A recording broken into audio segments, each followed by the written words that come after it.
এতদিন তো শুধু মজনুর রিহার্সেলই শুনেছেন। আগামী পর্বে মজনুর আসল গান স্টেজে আপনারা দেখতে পারবেন। বিস্তারিত জানতে সম্পূর্ণ ভিডিওটি দেখতে থাকুন। আসসালামু আলাইকুম প্রিয় দর্শক, সবার কি অবস্থা? হাজির হয়ে গেলাম দীপ্ত টিভি নিবেদিত রূপনগর নাটকের 43তম পর্ব কবে প্রচারিত হবে এবং এই পর্বে কী সব ঘটতে চলছে তার অগ্রিম খবর নিয়ে। অলরাইট, এই পর্বটি আসলেই খুব মিস করবে না, কারণ এই পর্বে আপনারা দেখতে পারবেন জুলহাসকে দেখা যাবে সে রাতের বেলা তানহাদের বাড়ি পাহারা দিবে।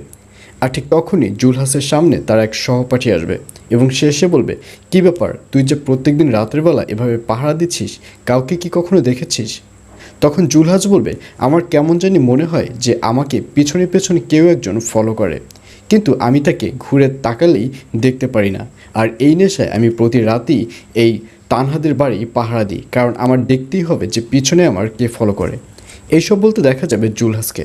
আর অন্যদিকে এবার আগামী পর্বে মজনুর গান আপনারা শুনতে পারবেন। অর্থাৎ এতদিন তো মজনুর গানের রিহার্সাল শুনেছেন, আগামী পর্বেই আপনারা মজনুকে পুরো স্টেজে গান পরিবেশন করতে দেখতে পারবেন।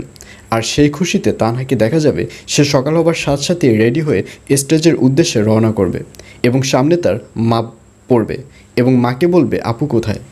তখন তানহার মা বলবে, ও কোথায় জানি গিয়েছে। তখন তানহা বলবে, কোথায় গেলে কিন্তু হবে না, আজকে আমার চাচার গান ফাইনাল স্টেজে সে পরিবেশন করবে, সুতরাং ওখানে যেন আমি আমার বড় বোনকে ছামিয়াকে দেখি।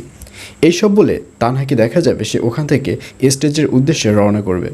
তো ভিউয়ার্স, জানিয়ে দিচ্ছি এই পর্বটি কবে প্রচারিত হবে।